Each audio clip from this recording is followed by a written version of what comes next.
Assalamualaikum warahmatullahi wabarakatuh. Perkenalkan, nama saya Hairin Wanda Aurelia. Saya mahasiswa keperawatan Universitas Harapan Bangsa Purwokerto. Pada video ini, saya akan memberikan edukasi tentang bagaimana cara melakukan tindakan BHD, yaitu bantuan hidup dasar kepada korban tenggelam. Sebelumnya, saya akan menjelaskan tentang apa sih yang dinamakan BHD itu. BHD atau bantuan hidup dasar sendiri merupakan pertolongan pertama yang diberikan kepada pasien atau korban yang mengalami kejadian gawat darurat. BHD sendiri diberikan dengan indikasi atau ketentuan, yaitu korban mengalami henti nafas dan juga henti jantung. Bisa dikatakan tidak ada nafas dan juga tidak ada nadi pada korban setelah dilakukan pemeriksaan. Nah, untuk melakukan BHD sendiri akan dilakukan dengan memberikan tindakan resusitasi jantung paru atau RJP dengan tujuan untuk mengembalikan fungsi organ vital, yaitu fungsi paru-paru dan juga jantung korban. Karena kali ini yang akan saya berikan atau saya bahas adalah bagaimana cara memberikan pertolongan pada korban tenggelam, maka hal pertama yang harus dilakukan adalah untuk mengeluarkan korban dari dalam air, yaitu penolong harus secepat mungkin mendekati korban atau mencapai lokasi korban untuk mengeluarkan korban dari dalam air. Lalu untuk mengeluarkan korban sendiri, setidaknya gunakan alat bantu apung seperti papan selancar, rakit, ataupun alat bantu apung lainnya. Lalu untuk mengeluarkan korban dari dalam air setidaknya harus dilakukan oleh 2 orang untuk menghindari resiko berbahaya bagi penolong sendiri maupun bagi korban yang ditolong. Selain itu, posisi korban harus dalam posisi telungkup atau tengkurap saat dikeluarkan dari dalam air. Setelah korban berhasil dikeluarkan dari dalam air, tempatkan korban di tempat yang aman. Tempatkan korban di tempat yang landai, yang aman untuk korban sendiri dan juga aman untuk penolong.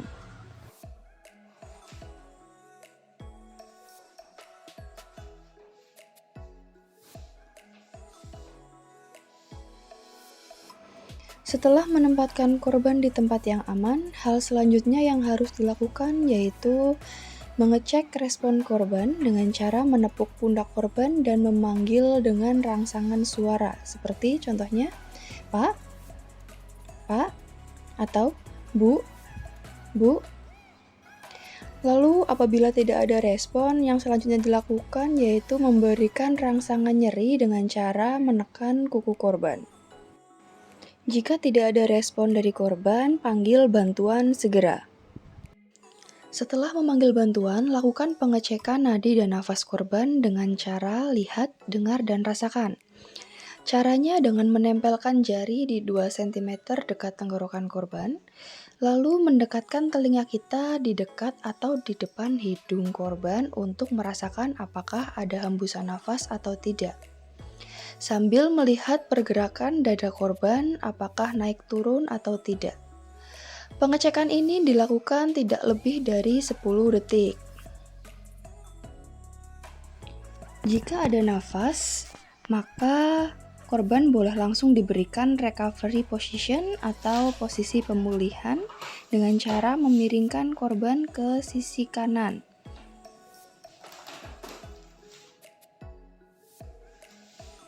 Jika tidak ada nafas pada korban, berikan bantuan nafas.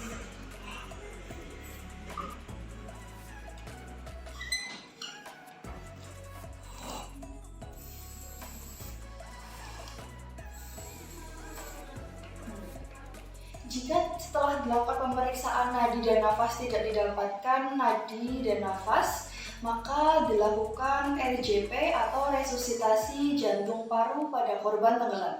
Untuk melakukan tindakan RJP atau resusitasi jantung paru, yang pertama harus memastikan 3A, yaitu aman lokasi, aman penolong, dan juga aman korban. Setelah 3 3A tadi dipastikan aman, lalu penolong menempatkan diri di sebelah kanan korban sejajar dengan bahu korban. Pastikan posisi penolong berlutut tegak lurus di samping kanan korban. Pastikan korban berada di tempat yang datar dan juga keras. Setelah itu, penolong menentukan titik di mana akan diberikan kompresi dada atau penekanan pada dada korban. Penekanan pada dada korban dilakukan lurus dengan ketiak korban di tengah-tengah puting susu korban. Tempatkan tangan yang terkuat di bawah, lalu tempatkan tangan di titik yang tadi sudah ditentukan dan berikan kompresi dada sebanyak 30 kali banding 2 kali pemberian bantuan nafas. Pemberian kompresi dada ini dilakukan sebanyak 5 siklus, yang tiap siklusnya tadi 30 kali kompresi dan 20 kali bantuan nafas. Kompresi dada sendiri kedalamannya tidak boleh kurang dari 5 cm dan tidak boleh lebih dari 6 cm. Idealnya sedalam 5-6 cm saja. Selain itu, kompresi dada diberikan sebanyak 100-120 kali per menitnya. Pergantian penolong dilakukan setiap 2 menit atau kurang dari 2 menit jika penolong sudah kelelahan. Saat melakukan tindakan tadi, lakukan evaluasi keadaan korban setiap 2 menit, yaitu mengecek nadi dan nafas korban. Setelah dilakukan RJP dengan siklus 30/2, cek kembali pernafasan dan juga nadi korban.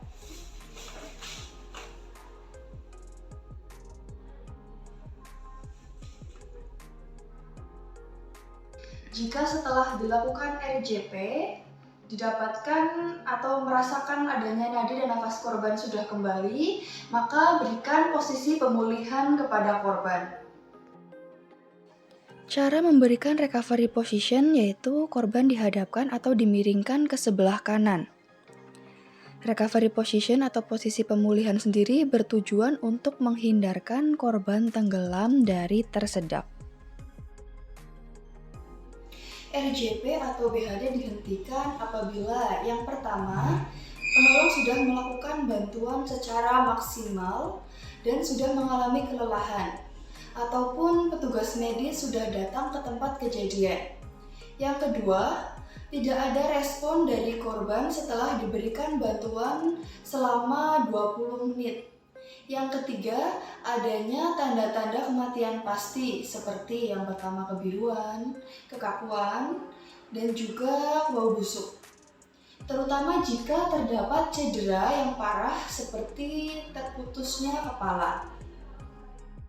Kemudian, tindakan BHD atau pemberian RJP pada pasien atau korban tenggelam sendiri bisa menyebabkan komplikasi-komplikasi yang terjadi setelah diberikan RJP. Komplikasi yang pertama yaitu bisa terjadinya patah tulang iga pada korban. Lalu yang kedua ada pneumotoraks, yaitu adanya udara dalam rongga dada namun di luar paru. Yang ketiga ada hemotoraks, yaitu adanya darah dalam rongga dada korban, namun di luar paru-paru korban yang menyebabkan paru-paru korban menguncup dan tidak bisa mengembang. Selanjutnya adanya luka pada hati dan limfa korban. Yang keenam, adanya luka atau memar pada paru-paru korban. Dan yang terakhir bisa menyebabkan distensi abdomen ataupun perut kembung pada korban. Demikian edukasi yang dapat saya sampaikan dan saya berikan mengenai bagaimana cara memberikan bantuan hidup dasar atau BHD terhadap korban tenggelam. Semoga bermanfaat.